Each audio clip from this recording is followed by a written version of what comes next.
مرزا صاحب پر روب پڑ رہا ہے۔ میں چاہتا تھا مرزا کچھ بولے تاکہ مجھے معلوم ہو کہ کہاں تک مرغوب ہوا ہے، لیکن مرزا نے پھر کہا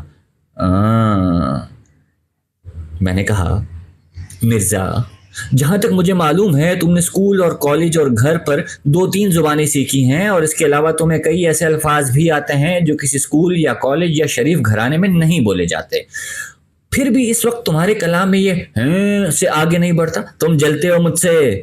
مرزا، اس وقت تمہاری جو ذہنی کیفیت ہے اس کو عربی زبان میں حسد کہتے ہیں۔ مرزا صاحب کہنے لگے، ارے نہیں، یہ بات تو نہیں، میں تو صرف خریدنے کے لفظ پہ غور کر رہا تھا۔ تم نے کہا میں ایک موٹر کار خریدنے لگا ہوں، تو میاں صاحب زادے، خریدنا تو ایک ایسا فعل ہے کہ اس کے لیے روپیہ وغیرہ کی ضرورت ہوتی ہے۔ وغیرہ کا بندوبست تو بخوبی ہو جائے گا، لیکن روپے کا بندوبست کیسے کرو گے؟ یہ نقطہ مجھے بھی نہ سوجا تھا، لیکن میں نے ہمت نہیں ہاری اور میں نے کہا میں اپنی کئی قیمتی اشیاء بیچ سکتا ہوں۔ مرزا بولے، مثلاً کون کون سی؟ میں نے کہا، ایک تو میں اپنے سگریٹ کا کیس بیچ ڈالوں گا۔ مرزا کہنے لگے، چلو 10 آنے تو یہ ہو گئے، باقی 2,500-3 ہزار کا انتظام بھی ہو جائے اسی طرح تو کام ہو جائے گا۔ اس کے بعد ضرور یہی معلوم ہوا کہ گفتگو کا سلسلہ کچھ دیر کے لیے روک دیا جائے، چنانچہ میں مرزا سے بیزار ہو کر خاموش ہو رہا۔ یہ بات سمجھ میں نہ آئی کہ لوگ روپیہ لاتے کہاں سے۔ بہت سوچا، آخر اس نتیجے پہ پہنچا کہ لوگ چوری کرتے ہیں۔ اتنی دیر میں مرزا بولے، میں تمہیں ایک ترکیب بتاؤں، ایک بائیسیکل لے لو۔ میں نے کہا، وہ تو روپے کا مسئلہ تو پھر اپنی جگہ پہ رہنا، جو کا تو۔ کہنے لگے، مفت لے لو۔ میں نے حیران ہو کے پوچھا، مفت؟ وہ کیسے؟ کہنے لگے، مفت ہی سمجھو، آخر دوست سے قیمت لینا بھی کہاں کی شرافت، البتہ تم ہی احسان قبول نہ کرو تو پھر اور بات ہے۔ اب ایسے موقع پہ جو میں ہنسی ہنستا ہوں نا، اس میں معصوم بچے کی مسرت، جوانی کی خوش دلی، ابلتے ہوئے فواروں کی موسیقی اور بلبلوں کا نغمہ سب ایک ساتھ ملے ہوتے ہیں۔ چنانچہ میں نے وہ والی ہنسی اور اس طرح ہنسی کہ کھلی ہوئی باتیں پھر گھنٹوں تک اپنی جگہ پہ واپس نہ آئیں۔ جب مجھے یقین ہو گیا کہ یکلخت کوئی خوشخبری سننے سے دل کی حرکت بند ہو جانے کا خطرہ ہوتا ہے اور مجھے سے محفوظ ہونا چاہیے، تو میں نے خود کو کنٹرول کیا۔ میں نے پوچھا، بائیسیکل ہے کس کی؟ مرزا بولے، میرے پاس ایک بائیسیکل پڑی ہے، تم لے لو۔ میں نے کہا، پھر کیا نا، کیا کہہ رہے ہو تم؟ کہنے لگے، بھائی ایک بائیسیکل میرے پاس ہے، جب میری ہے تو تمہاری ہے، تم لے لو۔ یقین مانیے مجھ پر گھڑوں پانی پڑ گیا، شرم کے مارے میں پسینہ پسینہ ہو گیا۔ 14ویں صدی میں ایسی بے غرضی اور ایثار بھلا کہاں دیکھنے میں آتا ہے؟ میں نے کرسی سرکا کر مرزا کے پاس کر دی۔ سمجھ میں نہیں آ رہا تھا کہ اپنی ندامت اور ممنونیت کا اظہار کن الفاظ میں کروں۔ میں نے کہا، مرزا یار، سب سے پہلے تو میں اس گستاخی اور درشتی اور بے ادبی کے لیے معافی مانگتا ہوں جو ابھی میں نے تمہارے ساتھ گفتگو میں روا رکھی۔ دوسرے، میں آج تمہارے سامنے ایک اعتراف کرنا چاہتا ہوں اور امید کرتا ہوں کہ تم میری صاف گوئی کی مجھے داد دو گے اور مجھے اپنی رحم دلی کے صدقے معاف کر دو گے۔ میں ہمیشہ تم کو از حد کمینہ، ممسک، خود غرض اور عیار انسان سمجھتا رہا ہوں۔ دیکھو، ناراض مت ہونا، انسان سے ہی غلطی ہوتی ہے، لیکن آج تم نے اپنی شرافت اور دوست پروری کا جو ثبوت دیا ہے، واہ واہ واہ واہ، اور تم نے مجھ پہ ثابت کر دیا ہے کہ میں کتنا ناقابل نفرت، تنگ خیال اور حقیر شخص ہوں۔ مجھے معاف کر دو دوست۔ میرے آنکھوں میں آنسو بھر آئے۔ قریب تھا کہ میں مرزا کے ہاتھ پہ بوسہ دیتا اور اپنے آنسوؤں کو چھپانے کے لیے اس کی گود میں سر رکھتا۔ مرزا کہنے لگے، واہ بھائی، اس میں میری کیا فیاضی ہوئی، میرے پاس ایک بائیسیکل ہے، جیسے میں سوار ہوا ویسے تم سوار ہوئے۔ میں نے کہا، مرزا لیکن میں مفت میں نہیں لوں گا، یہ ہرگز نہیں ہو سکتا۔ مرزا کہنے لگے، بس میں اسی بات سے ڈرتا تھا، تم حساس اتنے ہو کہ کسی کا احسان لینا گوارا نہیں کرتے، حالانکہ خدا گواہ ہے احسان اس میں کوئی بھی نہیں ہے۔ میں نے کہا، خیر کچھ بھی صحیح، تم سچ مچ مجھے بتاؤ اس کی قیمت کیا ہے۔ مرزا بولے، قیمت کا ذکر کر کے تم گویا مجھے کانٹوں میں گھسیٹتے ہو، اور جس قیمت پر میں نے خریدی تھی وہ تو بہت زیادہ تھی اور اب تو اتنے کی ہے بھی نہیں۔ میں نے پوچھا، تم نے کتنے میں خریدی تھی؟ کہنے لگے، میں نے 250 روپے میں لی تھی۔ ہاں 250، لیکن اس زمانے میں بائیسیکلوں کا رواج ذرا کم تھا، اس لیے قیمتیں ذرا زیادہ تھیں۔ میں نے کہا، کیا بہت پرانی ہے؟ بولے، نہیں ایسی بھی کیا، میرا لڑکا اس پہ کالج آ جایا کرتا تھا اور اسے کالج چھوڑے بھی 2 سال بھی نہیں ہوئے، لیکن اتنا ضرور ہے کہ آج کل کی بائیسیکلوں سے مختلف ہے۔ آج کل تو بائیسیکلیں ٹن کی بنتی ہیں جنہیں کالج کے سر پھرے لونڈے سستی سمجھ کے خرید لیتے ہیں۔ بھائی پرانی بائیسیکلوں کے ڈھانچے مضبوط ہوا کرتے تھے، یہ میرے پاس وہ والی سائیکل ہے۔ مگر مرزا 250 روپے تو میں ہرگز نہیں دے سکتا، اتنے روپے میرے پاس کہاں سے آئے؟ میں تو اس سے آدھی قیمت بھی نہیں دے سکتا۔ مرزا کہنے لگے تو میں تم سے پوری قیمت تھوڑی مانگتا ہوں، اول تو قیمت لینا نہیں چاہتا، لیکن میں نے کہا نا نا نا نا مرزا تمہیں قیمت تو لینی پڑے گی۔ اچھا تو تم یوں کرو، میں تمہاری جیب میں کچھ روپے ڈال دیتا ہوں، تم گھر جا کے گن لینا، اگر تمہیں منظور ہوئے تو کل بائیسیکل بھیج دینا، ورنہ روپے واپس کر دینا۔ اب یہاں بیٹھ کر میں تم سے سودا چکاؤں، یہ تو کچھ دکانداروں کی سی بات معلوم ہوتی ہے۔ مرزا بولے بھائی جیسی تمہاری مرضی، میں تو اب بھی یہ کہتا ہوں کہ قیمت وہی مت جانے دو، لیکن میں جانتا ہوں کہ تم نہ مانو گے۔ میں اٹھ کر اندر کمرے میں آیا۔ میں نے سوچا استعمال شدہ چیزوں کی لوگ عام طور پہ آدھی قیمت دیتے ہیں، لیکن جب میں نے مرزا سے کہا تھا کہ میں تو آدھی قیمت بھی نہیں دے سکتا تو مرزا اس پہ معترض نہ ہوا۔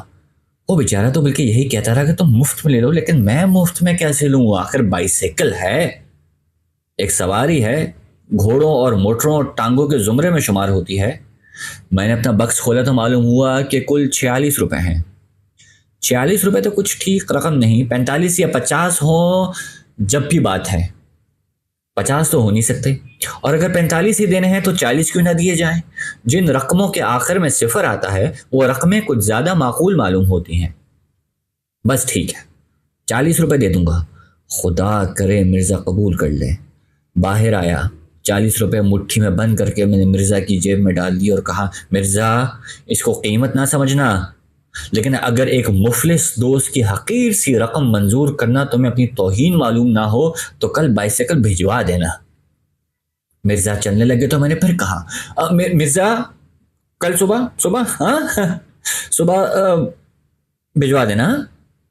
اس کے رخصت ہونے سے پہلے پھر میں نے کہا کل صبح 8-9 بجے تک پہنچ جائے تو بہتر ہے، دیر نہ کرنا ہے۔ خدا حافظ۔ اچھا اور دیکھو مرزا میرے تھوڑے سے روپوں کو بھی زیادہ سمجھنا، اچھا ہاں میرا بھائی، خدا حافظ۔ اور تمہارا بہت بہت شکریہ، میں تمہارا بہت ممنون ہوں اور میری گستاخی کو معاف کر دینا۔ دیکھو کبھی یوں ہی بے تکلفی میں میرے منہ سے کچھ، اچھا صبح 8-9 بجے ہاں ضرور ہاں، خدا حافظ۔ مرزا کہنے لگے ذرا اس کو جھاڑ پھونچ لینا اور تیل وغیرہ ڈلوا لینا، میرے نوکر کو فرصت ہوئی تو خود ہی ڈلوا لوں گا، ورنہ تم خود ہی کر لینا۔ میں کہا ہاں وہ سب کچھ ہو جائے گا، تم کل بھیج دینا اور دیکھنا 8 بجے تک یا 7:30 بجے تک پہنچ جائے ہیں۔ اچھا خدا حافظ۔ رات کو بستر پر لیٹا تو بائیسیکل پر سیر کرنے کے مختلف پروگرام تجویز کرتا رہا۔ یہ ارادہ تو پختہ کر لیا کہ 2-3 دن کے اندر ارد گرد کی تمام مشہور تاریخی عمارات اور کھنڈروں کو نئے سرے سے دیکھ ڈالوں گا۔ اس کے بعد اگلی گرمی کے موسم میں ہو سکا تو بائیسیکل پر کشمیر وغیرہ کی سیر کروں گا۔ صبح کی ہوا خوری کے لیے ہر روز نہر تک جایا کروں گا۔ شام کو ٹھنڈی سڑک پر جہاں اور لوگ سیر کو نکلتے ہیں میں بھی اپنی سائیکل کے ساتھ آیا کروں گا۔ ڈوبتے ہوئے آفتاب کی روشنی بائیسیکل کے چمکیلے حصوں پر پڑے گی تو بائیسیکل جگمگا اٹھے گی اور ایسا معلوم ہوگا جیسے کوئی راج کمار آ رہا ہے۔ وہ مسکراہٹ جس کا میں اوپر ذکر کر چکا ہوں ابھی تک میرے ہونٹوں پر کھیل رہی تھی۔ بارہا دل چاہا کہ ابھی بھاگ کر جاؤں اور اسی وقت مرزا کو گلے لگا لوں۔ رات کو خواب میں دعائیں مانگتا رہا کہ خدایا مرزا بائیسیکل دینے پہ رضامند ہو جائے۔ صبح اٹھا تو اٹھنے کے ساتھ ہی نوکر نے یہ خوشخبری سنائی کہ حضور وہ بائیسیکل آ گئی ہے۔ میں نے کہا اتنی سویرے؟ نوکر نے کہا وہ تو رات کو ہی آ گئی تھی، آپ سو گئے تھے، میں نے جگانا مناسب نہیں سمجھا، اور ساتھ ہی مرزا صاحب کا آدمی یہ ڈھبریاں کسنے کا ایک اوزار بھی دے گیا ہے۔ میں حیران تو ہوا کہ مرزا صاحب نے سائیکل بھجوانے میں اس قدر جلدی کیسے کی، لیکن اس نتیجے پہ پہنچا کہ آدمی نہایت شریف اور دیانت دار ہے، روپے لے لیے تھے تو بائیسیکل کیوں روک رکھتے۔ میں نے نوکر سے کہا دیکھو یہ اوزار یہیں چھوڑ جاؤ اور دیکھو بائیسیکل کو کسی کپڑے سے خوب اچھی طرح جھاڑو، اور یہ موڑ پہ جو بائیسیکلوں والا بیٹھتا ہے نا اس کے پاس جا کے بائیسیکل میں تیل ڈلوا لاؤ، اور دیکھو ابے کہاں بھاگے جا رہے ہو، بات سنو، ہم ضروری بات تم سے کر رہے ہیں۔ بائیسیکل والے سے تیل کی کپی بھی لے آنا اور جہاں جہاں تیل دینے کی جگہ ہے وہاں تیل دے دینا، اور بائیسیکل والے سے کہنا کہ کوئی گھٹیا سا تیل نہ دے جس سے پرزے خراب ہو جائیں. بائیسیکل کے پرزے بڑے نازک ہوتے ہیں. اور بائیسیکل باہر نکال رکھو, ہم ابھی کپڑے بدل کے آتے ہیں, ہم ذرا سیر کو جائیں گے. اور دیکھو صاف کر دینا, اور بہت زور زور سے کپڑا مت مارنا, بائیسیکل کا پالش جو ہے نا وہ گھس جاتا ہے, ٹھیک ہے. جلدی جلدی چائے پی غسل خانے میں بڑے جوش و خروش کے ساتھ چل چل چنبیلی باغ میں گاتا رہا. اس کے بعد کپڑے بدلے, اوزار کو جیب میں ڈالا اور کمرے سے باہر نکلا. برآمدے میں آیا تو برآمدے کے ساتھ عجیب و غریب مشین پر نظر پڑی. ٹھیک طرح پہچان نہیں سکا کہ کیا چیز ہے. نوکر سے دریافت کیا, کیوں بھائی یہ کیا ہے؟ نوکر بولا, حضور یہ سائیکل. میں کہا سائیکل, کس کی سائیکل؟ کہنے لگا مرزا صاحب نے بھجوائی تھی آپ کے لیے. میں کہا وہ جو رات کو بھجوائی تھی وہ والی کہاں ہے؟ کہنے لگے یہی تو ہے. میں کہا کیا بکتا ہے؟ وہ جو بائیسیکل مرزا نے کل رات کو بھیجی تھی وہ سائیکل یہ ہے. کہنے لگا جی ہاں. میں نے کہا اچھا, اور پھر اسے دیکھنے لگا. تو اس کو صاف کیوں نہیں کیا؟ اس کو 2-3 دفعہ صاف کیا. ہاں تو یہ میلی کیوں ہے؟ نوکر نے شاید اس کا جواب دینا مناسب نہ سمجھا. اور وہ تیل لایا؟ ہاں حضور لایا ہوں. دیا؟ حضور وہ تیل دینے کے چھید ہوتے ہیں نا وہ نہیں مل رہے. کیا وجہ؟ حضور وہ زنگ اتنا جمع ہوا ہے, سوراخ کہیں بیچ میں دب گئے ہیں. رفتہ رفتہ میں اس چیز کے قریب آیا جس کو میرا نوکر بائیسیکل بتا رہا تھا. اس کے مختلف پرزوں پر غور کیا تو اتنا ثابت ہو گیا کہ ہے تو یہ سائیکل, لیکن پتہ نہیں کس زمانے کی ایجاد ہے. پہیے کو گھما گھما کر وہ سوراخ تلاش کیا جہاں کسی زمانے میں تیل دیا جاتا تھا, لیکن اب اس سوراخ میں سے آمد و رفت کا سلسلہ بند تھا. چنانچہ نوکر بولا, حضور وہ تیل تو سب ادھر ادھر بہ جاتا ہے, بیچ میں تو جاتا ہی نہیں. میں نے کہا اچھا اوپر ہی ڈال دو, اوپر ڈالنا بھی مفید ہوتا ہے. آخر کار بائیسیکل پہ سوار ہوا. پہلا ہی پاؤں چلایا تو ایسا معلوم ہوا جیسے کوئی مردہ اپنی ہڈیاں چٹخا کر اپنی مرضی کے خلاف زندہ ہونا چاہ رہا ہے. گھر سے نکلتے ہی کچھ تھوڑی سی اترائی تھی, اس پر بائیسیکل خود بخود چلنے لگی, لیکن اس رفتار سے جیسے تارکول زمین پر بہتا ہے. ساتھ ہی مختلف حصوں سے طرح طرح کی آوازیں برآمد ہونا شروع ہوئیں. ان آوازوں کے مختلف گروہ تھے. چین چاں چون قسم کی آوازیں زیادہ تر گدی کے نیچے اور پچھلے پہیے سے نکلتی تھیں. کھڑ کھڑ کھڑ کھڑ کھڑ کے قبیلے کی آوازیں مڈگاڑوں سے آتی تھیں. چر چر چخ چخ چخ چخ چخ چخ قسم کی آوازیں زنجیر اور پیڈل سے نکلتے تھے. زنجیر ڈھیلی ڈھیلی تھی, اور جب میں کبھی پیڈل پہ زور ڈالتا تو زنجیر میں ایک انگڑائی سے پیدا ہوتی جس سے وہ تن جاتی اور چڑ چڑ بولنے لگتی اور پھر ڈھیلی ہو جاتی. پچھلا پہیہ گھومنے کے علاوہ جھومتا بھی تھا, یعنی ایک تو آگے کو چلتا اور اس کے علاوہ دائیں سے بائیں اور بائیں سے دائیں بھی حرکت کرتا تھا. چنانچہ سڑک پر جو نشان پڑتا ٹائر کا, اس کو دیکھ کے ایسا معلوم ہوتا تھا جیسے کوئی مخمور سا سانپ لہرا کے نکل گیا ہے. مڈگارڈ تھے تو صحیح, لیکن پہیوں کے عین اوپر نہ تھے. ان کا فائدہ صرف یہ معلوم ہوتا تھا کہ انسان شمال کی سمت سیر کرنے کو نکلے اور آفتاب مغرب میں غروب ہو رہا ہو تو مڈگارڈوں کی بدولت ٹائر دھوپوں سے بچے رہیں گے. اگلے پہیے کے ٹائر میں ایک بڑا سا پیوند لگا تھا جس کی وجہ سے پہیہ ہر چکر میں ایک دفعہ لمحہ بھر کو زور سے اوپر کوٹ جاتا اور میرا سر پیچھے کوئی یوں جھٹکے کھا رہا تھا جیسے متواتر میری تھوڑی کے نیچے کوئی مکے مار رہا ہو. پچھلے اور اگلے پہیوں کو ملا کر چوں چوں پھٹ پھٹ چوں چوں پھٹ پھٹ کی صدا نکل رہی تھی. جب اتار پر بائیسیکل ذرا تیز ہوئی تو فضا میں ایک بھونچال سا آ گیا اور بائیسیکل کے کئی اور پرزے جو اب تک سو رہے تھے بیدار ہو کر گویا ہوئے. ادھر ادھر کے لوگ چونکے, ماؤں نے اپنے بچوں کو سینے سے لگا لیا. کھڑر کھڑر کھڑر کے بیچ میں پہیوں کی آواز جدا سنائی دے رہی تھی, لیکن چونکہ بائیسیکل اب پہلے سے تیز تھی اس لیے چوں چوں پھٹ پھٹ چوں چوں پھٹ پھٹ کی آواز نے اب پتہ نہیں ایک عجیب سی صورت اختیار کر لی تھی. تمام بائیسیکل کسی افریقی زبان کی گردانیں دہرا رہی تھی.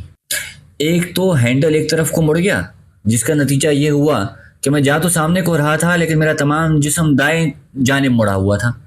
اس کے علاوہ وہ بائیسیکل کی گدی دفعتاً 5-6 انچ کے قریب نیچے بیٹھ گئی چنانچہ جب پیڈل چلانے کے لیے میں نے ٹانگیں اوپر نیچے کر رہا تھا تو میرے گھٹنے میری تھوڑی تک جا رہے تھے، کمر دوہری ہو کر باہر کو نکلی ہوئی تھی، اور ساتھ ہی اگلے پہیے کی اٹھیلیوں کی وجہ سے سر برابر جھٹکے کھا رہا تھا۔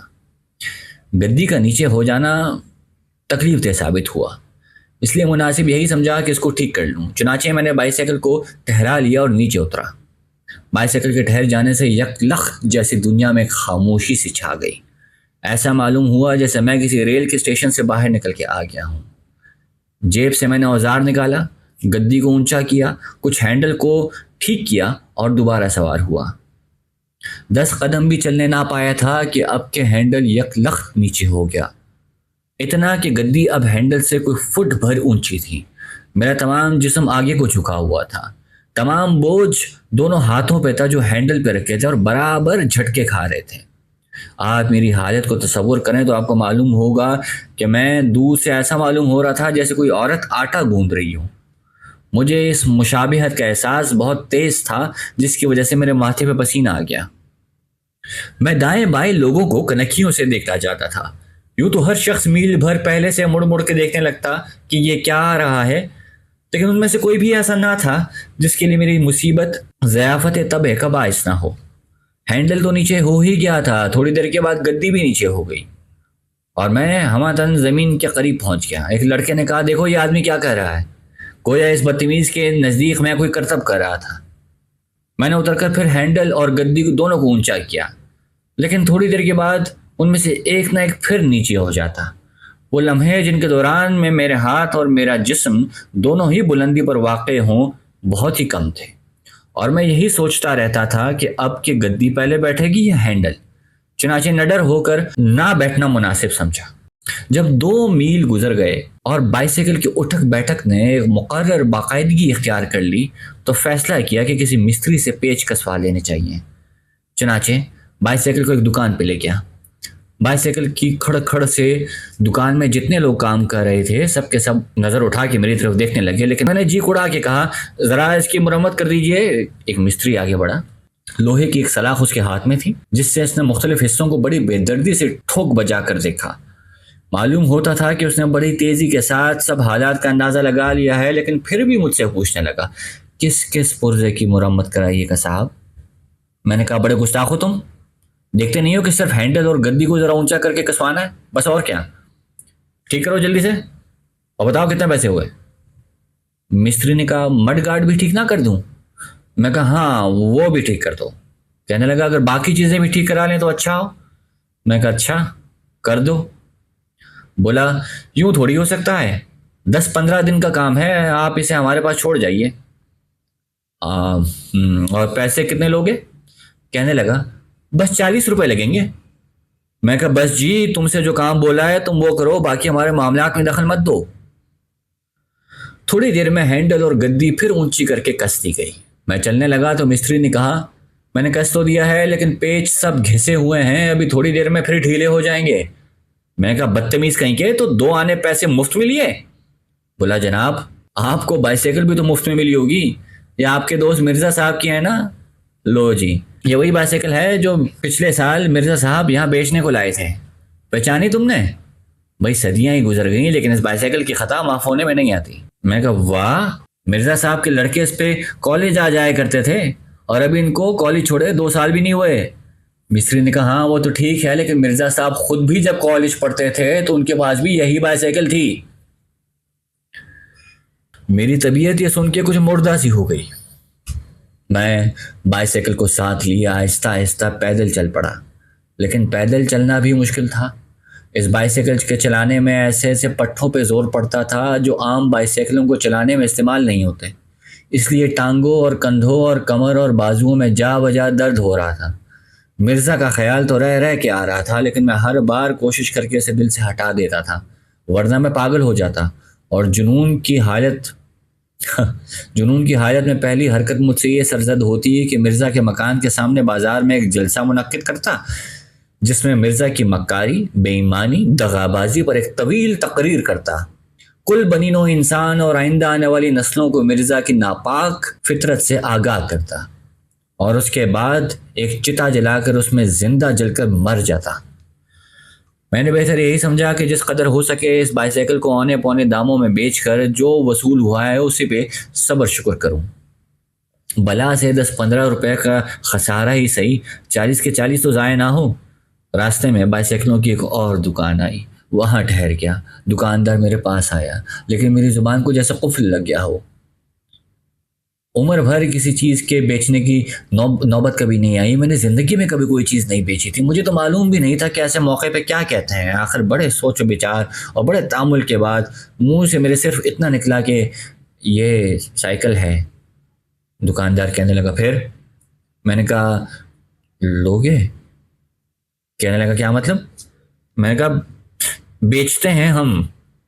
دکاندار نے مجھے اس نظر سے دیکھا، مجھے یہ محسوس ہوا کہ مجھ پہ چوری کا شبہ کر رہا ہے۔ پھر بائیسیکل کو دیکھا، پھر مجھے دیکھا، پھر بائیسیکل کو دیکھا۔ ایسا معلوم ہوتا تھا کہ فیصلہ نہیں کر سکتا آدمی کون سا ہے اور بائیسیکل کون سی ہے۔ آخر کار بولا کیا کریں گے آپ اس کو بیچ کے؟ ایسے سوالوں کا خدا جانے کیا جواب ہوتا۔ میں نے کہا تم یہ پوچھنا چاہ رہے ہو کہ جو روپے مجھے وصول ہوں گے میں ان کا کیا کروں گا؟ کہنے لگا وہ تو ٹھیک ہے مگر کوئی اس کو لے کے کیا کرے گا؟ میں نے کہا اس پہ چڑھے گا اور کیا کرے گا؟ کہنے لگا اچھا چڑھ گیا پھر کیا؟ پھر چلائے گا اور کیا؟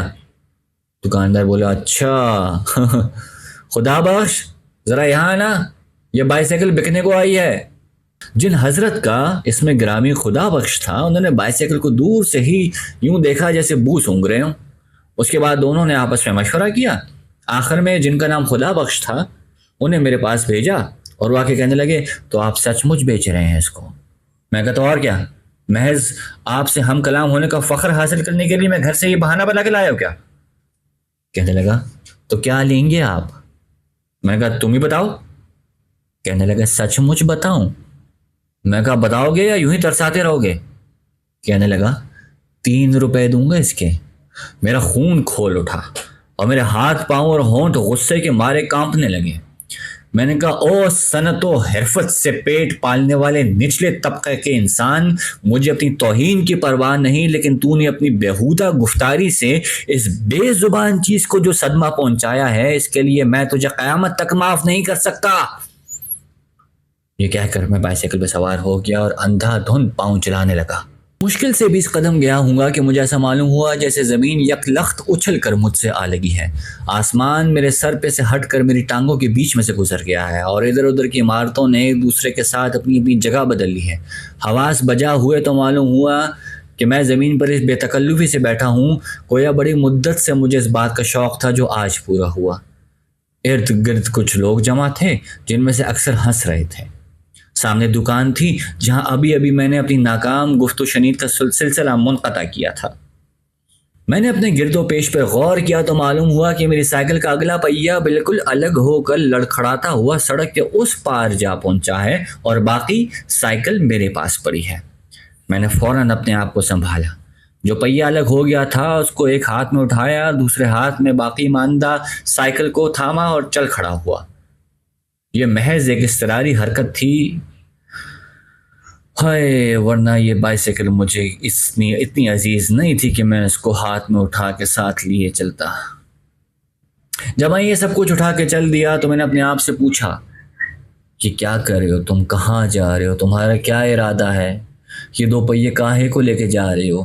سب سوالوں کا جواب یہی ملا کہ دیکھا جائے گا، فی الحال تو تم یہاں سے چلو، سب لوگ تمہیں دیکھ رہے ہیں، سر اونچا رکھو اور چلتے جاؤ، جو ہنس رہے ہیں انہیں ہنسنے دو۔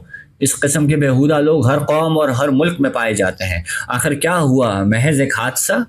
بس دائیں بائیں مت دیکھو، چلتے جاؤ۔ لوگوں کے ناشائستہ کلمات بھی سنائی دے رہے تھے۔ ایک آواز آئی بس حضرت غصہ تھوک ڈالیے۔ ایک والد اپنے یک لخت جگر کی انگلی پکڑے جا رہے تھے، میری طرف اشارہ کر کے کہنے لگے دیکھو بیٹا یہ سرکس کی بائیسیکل ہے، اس کے نا دونوں پہیے الگ الگ ہوتے ہیں۔ لیکن میں چلتا رہا، تھوڑی دیر کے بعد میں آبادی سے دور نکل گیا۔ اب میری رفتار میں ایک عزیمت پائی جاتی تھی۔ میرا دل جو کہ کئی گھنٹوں سے کشمکش میں پیچ و تاب کھا رہا تھا اب ہلکا ہو گیا تھا۔ میں چلتا گیا حتیٰ کہ دریا پہ پہنچا۔